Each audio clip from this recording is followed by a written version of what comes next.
आजच्या भागामध्ये आपण पाहणार आहोत आदित्य आणि पारू दोघेही एकमेकांच्या प्रेमामध्ये अखंड बुडालेले असतात. दोघे सुद्धा खूप रोमॅन्टिक झालेले असतात. पारू मात्र खूप लाजत असते आणि ती लाजूनच बाजूला होत असते. एवढ्यातच आदित्य म्हणतो, पारू कुठे चालली आहेस? विसरतेस का? हे आपलंच घर आहे. आपलं, माझी रूम. पारू, तुला यार मी कसं सांगू, ही रूम आहे ना. अगं म्हणजे असं काहीतरी वेगळंच वाटतंय ग. म्हणजे काय आहे ना, भलेही मी आता माझ्या रूममध्ये आहे तरीही प्रॉब्लेम का असल्यासारखं वाटतंय. अगं म्हणजे आता तू सुद्धा या रूमचा एक भाग झाली आहेस. या रूमवर तुझाही तितकाच अधिकार असणार आहे.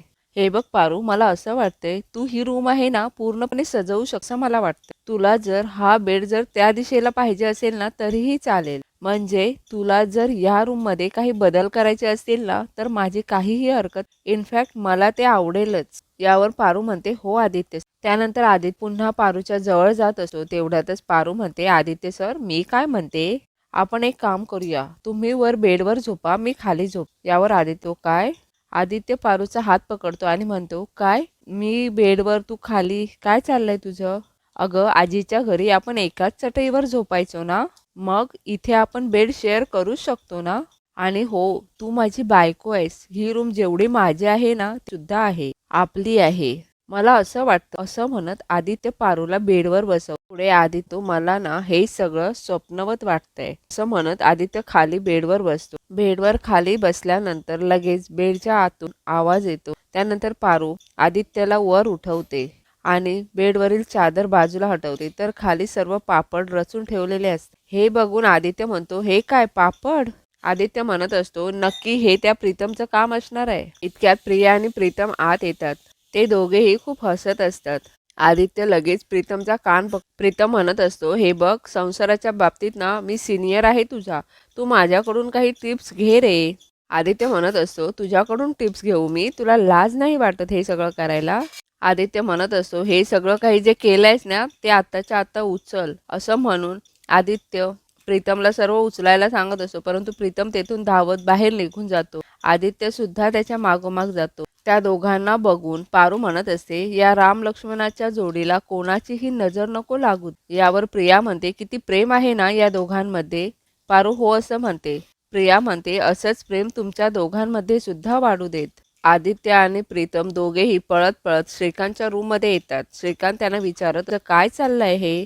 प्रीतम म्हणत असतो, आमचं काही नाही. काय आहे ना, आज खूप दिवसांनी परत लहान झाल्यासारखं वाटतंय. प्रीतम म्हणतो, इतके दिवस हा नव्हता ना, असं वाटत होतं की खूप मोठा झालोय, खूप जबाबदाऱ्या पडल्यात अंगावर. हो, पण आता तू आलायस ना, मग मला पुन्हा लहान होऊ देत.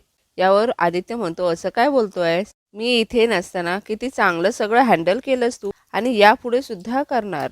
प्रीतम मात्र हात जोडून, नको, अजिबात नाही असं म्हणत असतो. तू मोठा आहेस ना, मग सगळं तू सांभाळायचं. तुझे ते सगळे, ते तुझे मॅच्युरिटी, तुझे ते डिसिजन मेकिंग वगैरे सगळं तुझं, तुला लखलाभ. मला काहीही नकोय. एवढ्यातच श्रीकांत वर उठून उभा राहतो आणि म्हणतो, हे मी सुद्धा काहीतरी सांभाळलंय, मला सुद्धा थोडंफार काहीतरी क्रेडिट द्या ना रे. प्रीतम म्हणतो, ऑब्विसली बाबा, पण तुम्ही आधी बसा ना. श्रीकांत म्हणतो, ए थांबा रे, सारखं सारखं व्हीलचेअरवर नका बसव. माझी बायपास झाली आहे, पायाचं ऑपरेशन नाही झालेलं. असं म्हणून तिघेही हसत असतात. दुसरीकडे पारू बेड साफ करत असते. एवढ्यातच आदित्य बेडवर येऊन झोपतो. पारू म्हणते, आदित्य सर काय करताय? आदित्य लगेच पारूला जवळ घेतो. त्यानंतर दोघेही खूप रोमॅन्टिक झालेले असतात. पारू म्हणत असते, आदित्य सर काय झालं? आदित्य म्हणतो, मी माझ्या बायकोवर प्रेम नाही करू शकत का? म्हणून दोघेही एकमेकांच्या डोळ्यामध्ये बघत बोलत असतात. ते म्हणत असतो, काही प्रॉब्लेम आहे का? ती छान वाटतंय पारू, यापुढे आपण या घरात असणार आहोत. आपल्या माणसांसोबत पुढे सगळं नॉर्मल होणार आहे, सगळं नॉर्मल होणार. असं म्हणून आदित्य पारूला हाताला पकडून गोल गोल फिरवत असतो आणि हे सर्व फक्त तुझ्यामुळे पारू शक्य झालंय. थँक्यू पारू. असं म्हणत आदित्य पारू सोबत डान्स कर. पुढे आदित्य म्हणतो, पारू मला तू खूप आवडते, माझं खूप प्रेम आहे तुझ्यावर, परंतु इतक्या दिवस आजपर्यंत मी तुझ्यासाठी काहीही नाही करू, पण इथून पुढे मी तुझ्यापासून एक क्षणही दूर होणार नाही. असं म्हणत आदित्य एक गुलाबाचं फूल पारूला देतो आणि आय लव्ह यू पारू असं म्हणतो. पुढे आदित्य म्हणतो, तुला काही बोलायचं नाहीये का? पारू थोडासा विचार करते आणि धावतच जाऊन आदित्यला मिठी मारते. दुसऱ्या दिवशी सकाळी आदित्य आणि पारू दोघेही झोपलेले असतात. पारूला जाग येते. पारू लगेच उठून जात असते. पारू म्हणत असते, अरे देवा, उशीर झाला मला. एवढ्यातच आदित्य पारूचा हात पकडतो आणि म्हणतो, पारू कुठे चालली आहेस? पारू म्हणते, विसरलात का तुम्ही? आपण सुरू केलेली पारू टिफिन सर्व्हिस सुरू आहे अजून, आणि ती मला अशीच पुढे सुरू ठेवायची आहे. आणि मी बायकांना सांगूनही ठेवलंय. सगळ्या बायका जमा झाल्यात तिकडे. संगीताताईंना सांगून ठेवलंय सगळी तयारी करून ठेवायला. आता स्वयंपाकाला घेतलं असेल त्याने. मी जर वेळेवर नाही तर कसं दिसेल ते? असं म्हणून पारू निघालेली असते. परंतु आदित्य पारूचा हात आदित्य म्हणतो, हीच तर गोष्ट आवडते मला तुझी. कितीही काहीही झालं तरी तू कामाकडे दुर्लक्ष होऊ देत नाहीस. आदित्य म्हणत असतो, एक काम कर, आवर तुझं, मी सोडतो तुला. त्यानंतर आदित्य आणि पारू दोघेही टिफिन सर्व्हिस जवळ येतात. बघतात तर सर्व काही सामान बाहेर फेकलेलं असतं. पारू त्या ताईंना विचारत असते, हे कोणी केलं? त्या ताई म्हणत असतात, म्युन्सिपाल्टीची लोक आलेली, त्यांनी हे सर्व बाहेर फेकलं आणि म्हणत बांधकामाला परवानगी नव्हती, घरपट्टी थकली होती, भरलेली नव्हती, म्हणून त्यांनी आधी नोटीस पाठवली. आदित्य म्हणतो, नाही, अशी कोणतीही नोटीस नाहीये आपल्याकडे. त्या ताई म्हणतात, काय माहीत, त्यांनी सर्व हे सामान बाहेर काढलं आणि त्यांनी त्यांचं लॉक लावलं. आता आपल्याला ते लॉक काढता येणार नाही. त्यानंतर आदित्य पुढे होऊन ते लॉक चेक करत असतो. संगीताताई म्हणत असतात, पारू आता काय करायचं आपण? अगं, आपली टिफिन सर्व्हिस बंद होणार का? आदित्य म्हणत असतो, नाही नाही, तुम्ही प्लीज पॅनिक होऊ नका. त्यानंतर तो पारूला म्हणतो, पारू हे बघ, म्युन्सिपाल्टीवाले असं करणार नाहीत. नोटीस पाठवल्याशिवाय असं काही करणं शक्यच नाही. आणि मला हे काम बीएमसीचं वाटतही नाही. नक्कीच काहीतरी गडबड आहे. दुसरीकडे दिशा दामिनीला म्हणत असते, कोणी केलं म्हणजे दुसरं कोण करणार आहे? इतका मोठा आणि भारी प्लॅन दुसऱ्या कुणाला सुचणार तरी आहे का? मीच तिचं घर उद्ध्वस्त केलं. या पारूला बिझनेस करायचा होता ना, पण मी तिचा बिझनेस एका रात्रीत बंद पाडला, आणि तेही अगदी की सरशी. आता बघूच पारू बिझनेस वुमन बनते ते.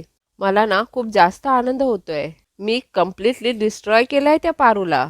बिचारी पारू ना राहायला जागा उरली आहे ना काम करायला. आता कोणीच तिची कसलीही मदत नाही करू शकणार. या घरात आल्यावर तिला जे मालकीन व्हायचं होतं ते स्वप्न तर तिला आता सोडूनच द्यायला लागणार आहे. पण आता घरात पाऊल ठेवलंच आहे तर ती पुन्हा एकदा मोलकरीण बनून राहू शकते, तीही कायम. असं म्हणून दिशा खूप खुश होत असते. एवढ्यातच दामिनी दिशाच्या जवळ येते आणि म्हणते, दिशा, तुला माहिती आहे ना पारू काय आणि कशी मुलगी आहे ते? तिच्यासारखी जिद्दी मुलगी मी माझ्या अख्ख्या आयुष्यात आतापर्यंत कधीही पाहिली नाहीये.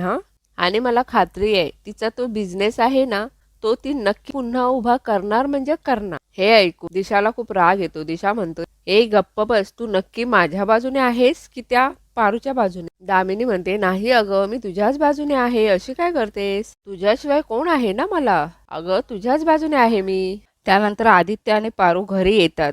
पारूचा चेहरा पडलेला असतो. हे बघून प्रिया पारूला विचारते, पारू, अगं काय झालं? तुझा चेहरा का असा पडलाय? पारू म्हणते, प्रिया मॅडम, मी पाहिलेलं स्वप्न संपलं.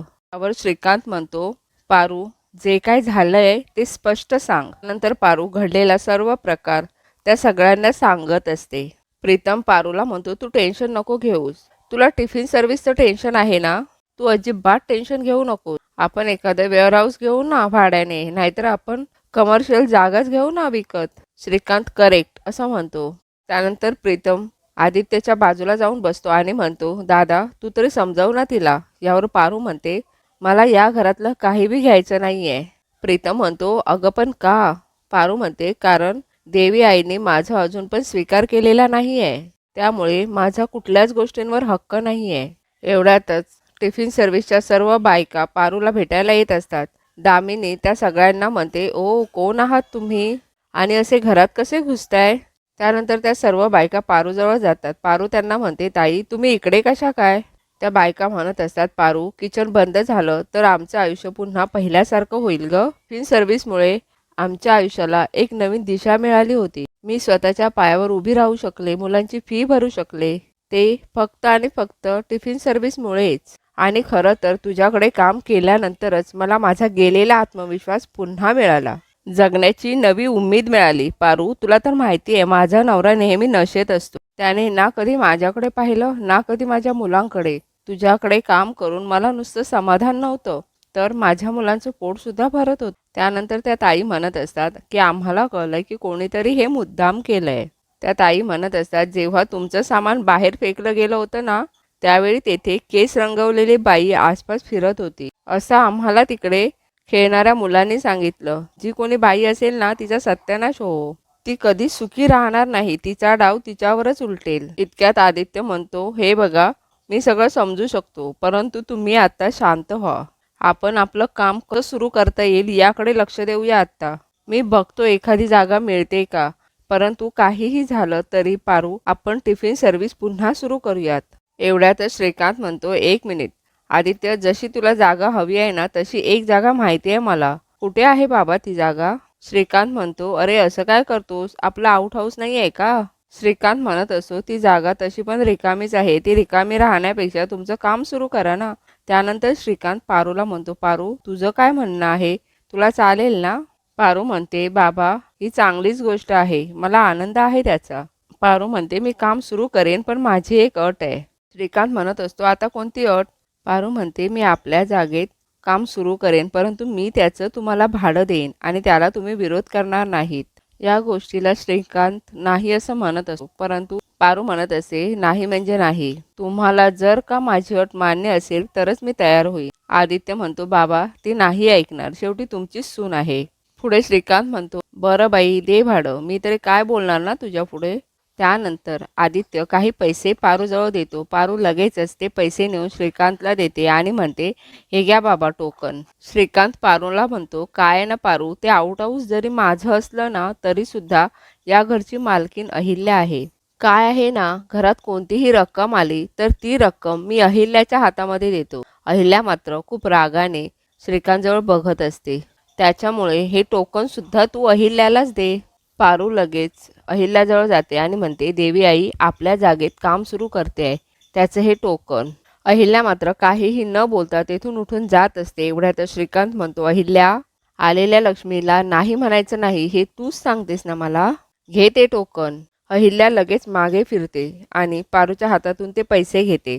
पारू अहिल्याला नमस्कार करायला जाते, परंतु अहिल्या तेथून निघून जाते.